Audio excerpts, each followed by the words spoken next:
quand les nations dans le monde entier, quasiment sans exception, heureusement l'Europe ne prenait pas ce chemin après la Seconde Guerre mondiale, mais maintenant à nouveau ils vont vers là. Presque toutes les nations ont investi d'énormes sommes d'argent dans la construction et le stockage d'armes, armements, bombes, missiles, bombes intelligentes. Je ne sais pas comment une bombe peut être intelligente, c'est la chose la plus stupide à faire. C'est la chose la plus stupide à faire.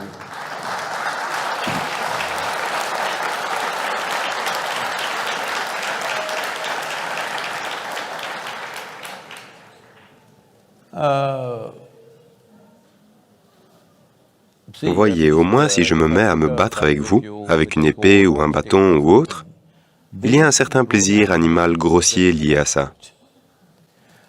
1000 personnes sont assises ici. Vous laissez juste tomber une bombe, tout le monde est mort. Je ne sais pas ce que ça a d'intelligent. Je n'arrive pas à le comprendre. Mais ils parlent de bombes intelligentes. Et ils disent que d'une distance de 3 km depuis le ciel, ils peuvent faire tomber la bombe dans votre maison à travers la fenêtre. Ils sont très fiers de ça. Donc ce n'est pas qu'une seule nation, dans le monde entier, d'accord? Donc nous tous, en tant que peuple, est-ce qu'on s'est tous dit que toutes ces bombes sont stockées pour s'amuser, pour faire beau ou que c'est de l'art? Qu'est-ce que vous croyez? Un jour, elles vont être utilisées. Oui ou non? Elles doivent être utilisées quelque part. La question c'est sur qui? La question n'est pas si elles vont être utilisées ou pas. La question c'est juste où et sur qui, n'est-ce pas?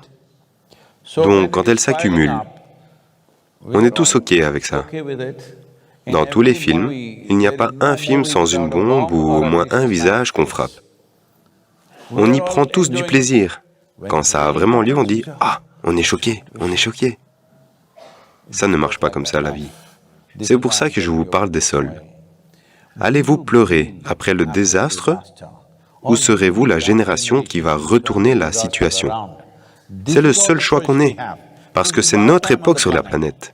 Ce qu'on fait de notre vie est notre vie, n'est-ce pas? Donc, les guerres sont presque inévitables, parce que les économies sont construites sur la guerre. Sans guerre, beaucoup de gens ne peuvent pas survivre. La plus grande industrie sur la planète, ce sont les armes et armements. Comment n'allez-vous pas les utiliser? Si je fabrique des fusils et des balles, et que je vous les vends, et que vous ne tirez pas une seule balle, vous me décevez? Allô? Ceci est arrivé, j'étais au Forum économique mondial. À cette époque, il y avait cette guerre au Soudan. Vous savez, une guerre terrible. Plus de 260 000 personnes sont mortes, parmi lesquelles 50% étaient des enfants de moins de 6 ans. Qui dit mieux? 130 000 enfants meurent en une seule guerre. Donc, à l'époque, certains, vous savez, des stars de cinéma et autres, y vont et ils portent un, vous savez, un enfant africain est toujours un trophée. Vous prenez cet enfant et vous faites des séances photos et tout ça. Et ils montraient une vidéo où tous ces militants ou soldats ou peu importe comment vous voulez les appeler, ils roulent juste dans ces pick-up, simplement à tirer en l'air, d'accord? J'ai dit, voyez ces gars, si je me bats avec vous, au moins je dois vous tirer dessus. Si je tire en l'air, ça veut dire que je suis abondamment approvisionné en balles, n'est-ce pas? Abondamment approvisionné, autrement je ne vais pas tirer sur les nuages. Si je fais la guerre, quand je tire, je veux que quelqu'un meure, oui ou non? Allô? Je ne vais pas tirer en l'air, mais ils tirent en l'air, avec des armes automatiques, continuellement.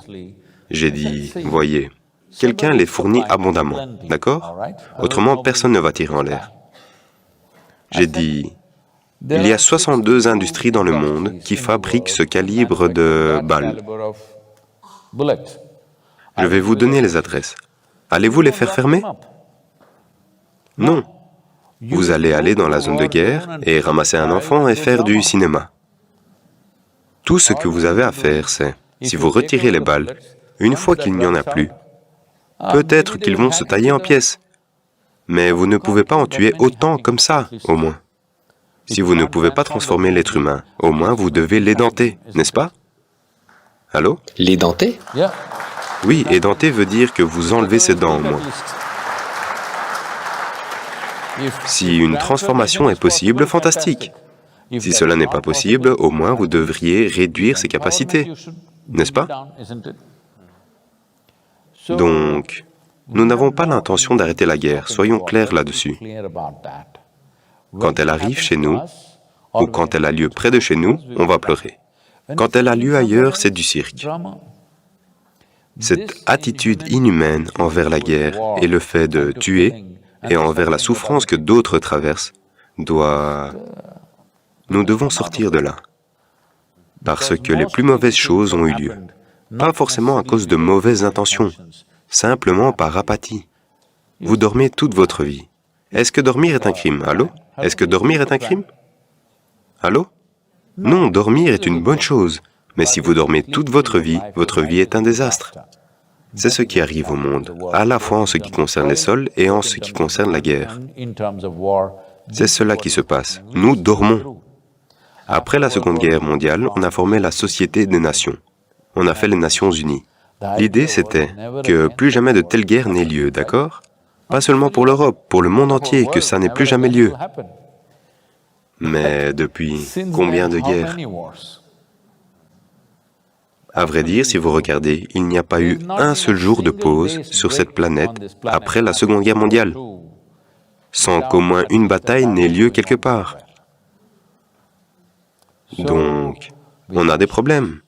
On a des problèmes économiques, on a des problèmes de propriété, on a des problèmes, d'accord? C'est l'idée quand on crée des Nations Unies, qu'on va se battre avec nos mots et résoudre nos problèmes.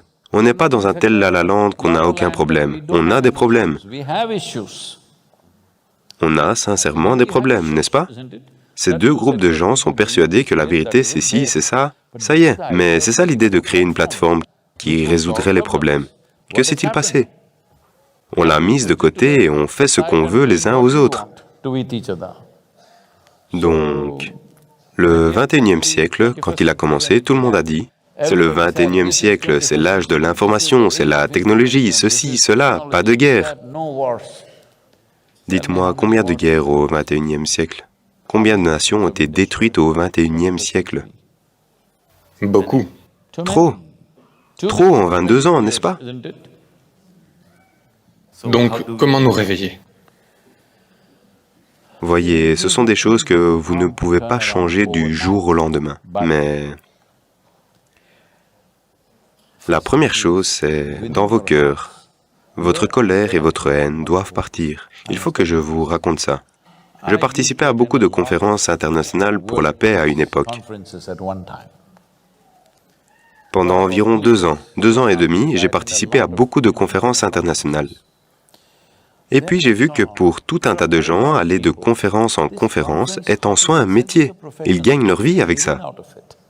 Je suis le seul idiot assis là à penser qu'on travaille pour la paix dans le monde.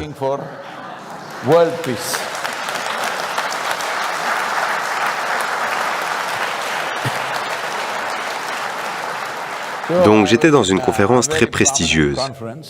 42 lauréats du prix Nobel y participaient. Et quelques anciens chefs d'État et tout ça. Parce que quand ils sont chefs d'État, ils vont faire la guerre. Une fois à la retraite, ils vont parler de paix. Le monde est comme ça. Donc j'étais là et c'est le 3e jour, l'après-midi. Un certain prix Nobel. C'est à son tour de parler et après ça, c'est mon tour. Donc il monte et il n'y a pas de... Ce pupitre est un peu exposé, un vrai grand pupitre, vous savez, le pupitre en bois. Donc il est allé se placer derrière ça et il a ouvert son dossier.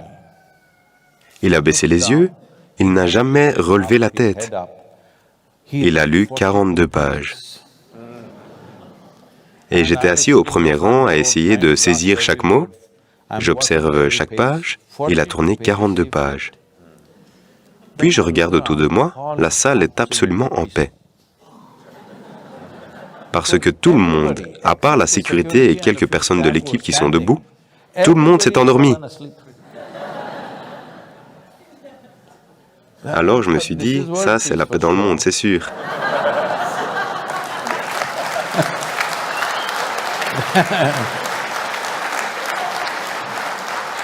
Puis ça a été mon tour de parler, et j'ai dit, voyez, ces 3 derniers jours, j'ai entendu tellement de discours pompeux sur créer la paix dans le monde.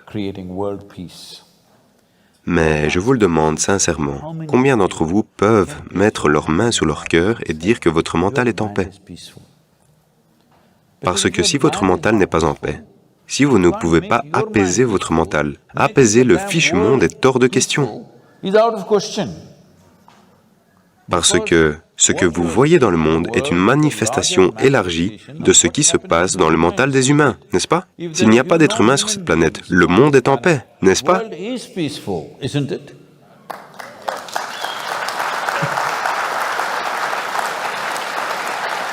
Et puis j'ai demandé pourquoi est-ce que dans la session de l'après-midi, tout le monde s'était endormi uniformément. Vous savez, il y avait une certaine unité. À part moi et ce lecteur, ce n'est pas un orateur, un lecteur. Tout le monde s'est endormi. Alors j'ai demandé, que s'est-il passé? Ils ont dit, non, Sadhguru, hier soir, il y avait un festival Bacardi. Oh, boisson gratuite. Donc tout le monde s'est apaisé.